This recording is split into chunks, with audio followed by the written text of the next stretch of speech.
Today we're making a dish that's not for us, but it's for our kitty cats. And you could probably make this for your dogs too. There's nothing in it that's like only for cats, and you could probably make it for yourself if you wanted to. I might even taste one at the end. We're going to make cat treats. And in order to do this, we have some really good wholesome ingredients. One of the first things we have is a jar of chicken and rice baby food. That's the meat base and the liquid base, sort of. And we have 1 cup of brown rice flour. We have a 1/2 cup of cooked rice. You can use brown or white. I'm using white. And a 1/4 cup of chopped celery tops. And you could also use parsley tops. If you wanted to be brave, you could probably use catnip, but I don't know about that. We're going to stick with celery. And 1 egg, and we're going to do 2 tablespoons of water, give or take, and about a 1/2 teaspoon of olive oil. And those, of course, are just based on your consistency. You might need more or less. But so we're going to start out with the egg here. Break the egg in there. And then we're going to add the baby food. And smells like pumpkin, but it's chicken and rice. We all know how baby food is. It's just, in fact, I had a cat one time that had some serious health problems. He couldn't really eat commercial cat food. And they had us buy this kind of baby food for him, and we'd mix it with some real good prescription diet cat food. And then when he got better, he still wouldn't eat the regular cat food. He had to have this. And also, we're going to put in the greens now, which is the celery tops that I've chopped real fine. And this is just celery tops off of celery we had in the refrigerator for our own salads, instead of throwing them away. And then we're going to do a teaspoon of olive oil.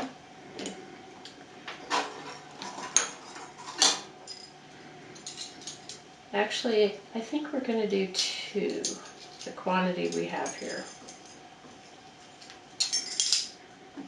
I didn't measure this out beforehand because whatever you transfer it into, then when you transfer it back out again, you lose some of it.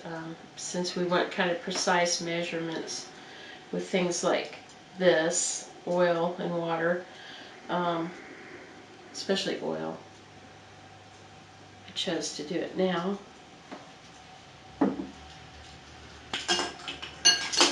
And then we're going to put our 2 tablespoons of water. And we're going to whisk this together.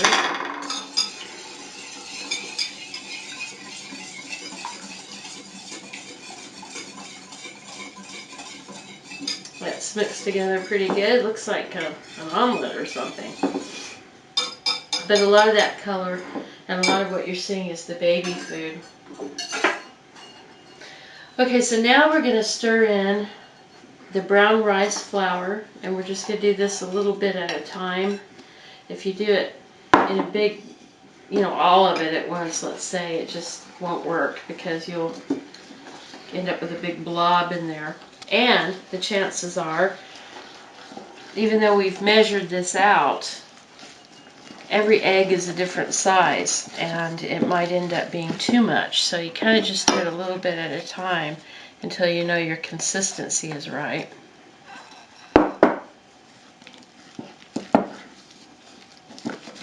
And we're going to get this to the point of it being spreadable. It'll be thick, but spreadable. I think right now we're going to go ahead and put in the rice because it's getting pretty thick.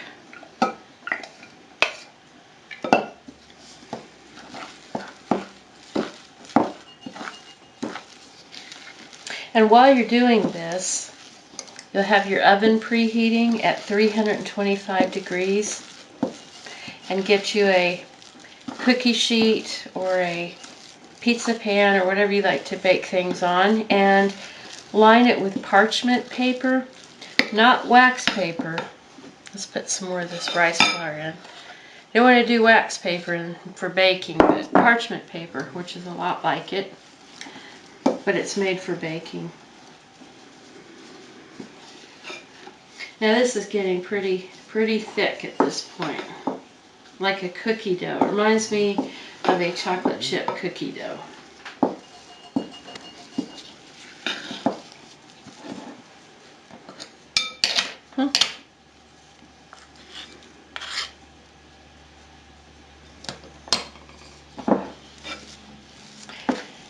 There's still a little bit of moisture to it, and we have just a little bit of the brown rice flour left, so we'll go ahead and put it in. But you can see, you know, just like making cookies or anything else, you don't want to dump all of that in at one time and try to mix it up. You'll have lumps, you'll have spots where it doesn't get mixed, and you'll get very frustrated and decide to never do it again. So the key is just doing a little bit at a time. It's not quite as sticky now as it was. So that's the mixture. And I'm going to get my baking sheet, which I have the parchment paper on.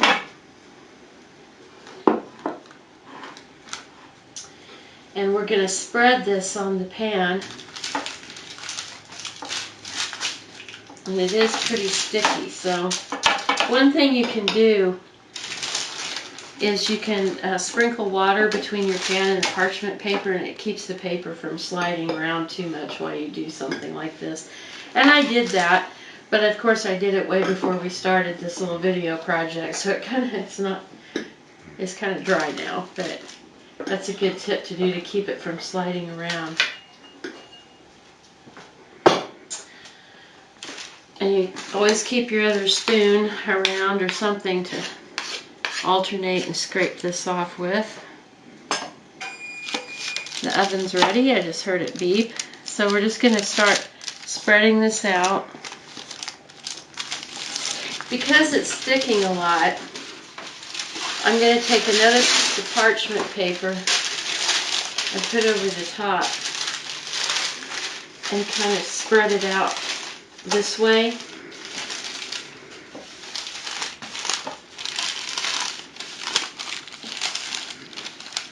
And I'm going to try to keep the ends, all the edges, kind of like you would a pie crust. I'm going to keep them even if I can, so that when we cut the treats, they'll be nice. There won't be big funky kind of V's and missing spots like that. We'll be able to cut it and have an edge. Then we'll peel that off.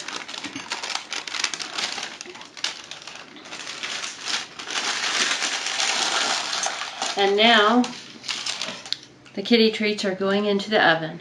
It's a 325-degree oven, and we're going to put them in for, I would say about 12 to 15 minutes, and they won't be quite done at that time. We'll come back, we'll take it out, and we'll just let it cool enough to where you can handle it, and we're going to cut the treats, and then we'll put it in again for probably another 6 to 8 minutes and let them finish. That way they have nice crisp edges and they look like they were formed that way.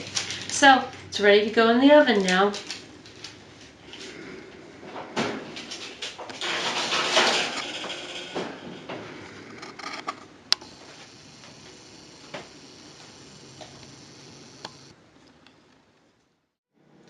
Well, the kitty treats have been in the oven for about 15 minutes now. So we're going to take them out of the oven. Looks like one big kitty treat, doesn't it?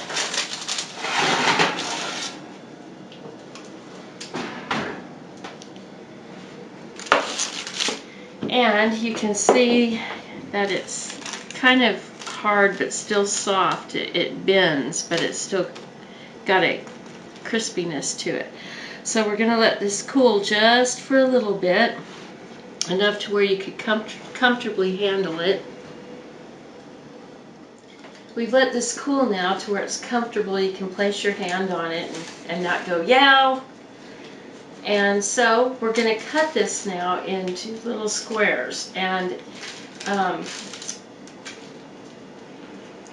just start in the middle here. And remember that I'm making this for a cat. So I'm going to do it in pretty thin pieces. If it breaks on the end like that, just go ahead and leave them off to the side. And I'm doing it in thin pieces because there'll be little squares for a cat. But if you're making this for a dog, you can make them in bigger pieces. You could even use little small cookie cutters if you wanted to. I know they make cookie cutters that are shaped like bones and things like that. But we're just going to make little squares for the cat. And some of these on the end are breaking off, and that's okay because those are natural shaped treats, so we'll just leave there.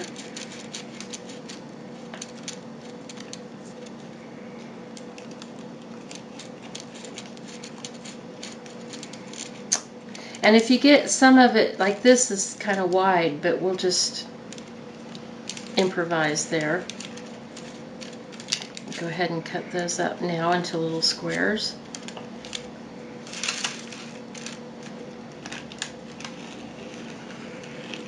And if you're like me and your eyesight is not so great anymore, it's kind of difficult to see these lines.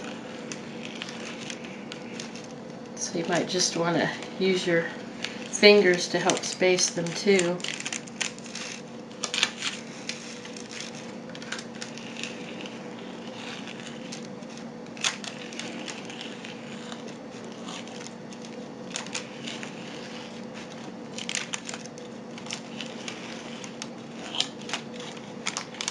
And when we get to the other direction, you may have more breakage like we just did there.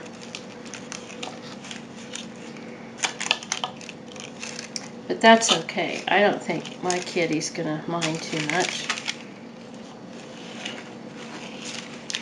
There you can see your squares starting to come apart now. I actually have a kitty watching me every once in a while, so I gotta make sure I do this right. And it has an aroma to it. I can smell the chicken. It smells almost like a chicken and rice kind of meal, which is exactly what this is. You have the rice, brown rice flour, you have cooked rice, you have the chicken and rice baby food, and some olive oil and water and an egg. So, you know, that's pretty much a chicken and rice dish that you might make yourself for yourself.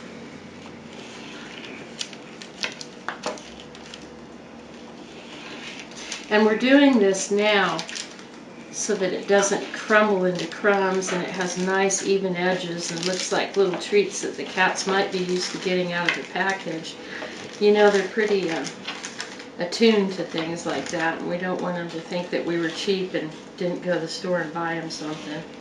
They don't realize that this is even a bigger treat to have somebody that loves them make it for them. Cats are creatures of habit, so you want it to be as much like what they're used to as you can. You don't necessarily have to break it up at this point, but I'm going to so you can see what we did. And it's just in little squares. Some of these aren't broke up, but they're cut. And now we're going to place it back in the oven for about 8 more minutes.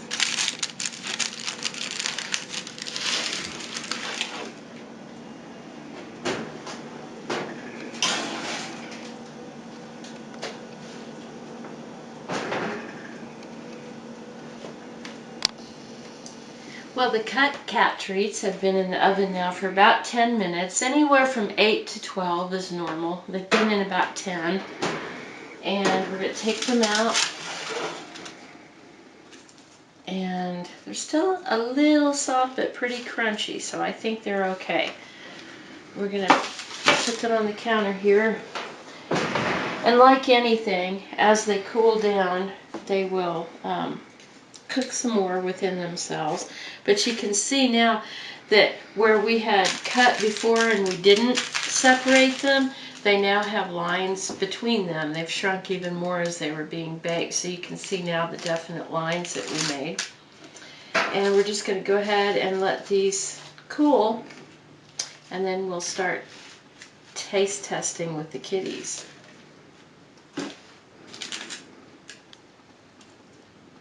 So we've taken them out of the oven and we've let them cool, and now the kitty treats are ready to store or to feed to your kitty. Some of them, when we cut it, you know, we might need to go in there and kind of break them apart. They ended up being more scored than cut, but most of them are apart the way they're supposed to be.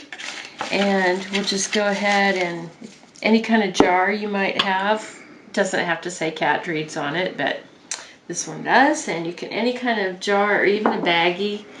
And I would store them in the refrigerator because, here you can hear, I would store them in the refrigerator because we didn't put any kind of preservative or anything like that in it, and you want them to last as long as possible and not go bad for your kitty.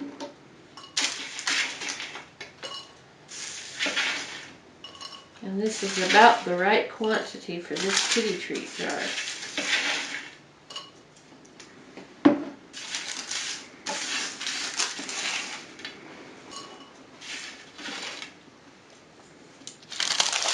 And when you clean the parchment paper up, your pan is not that dirty.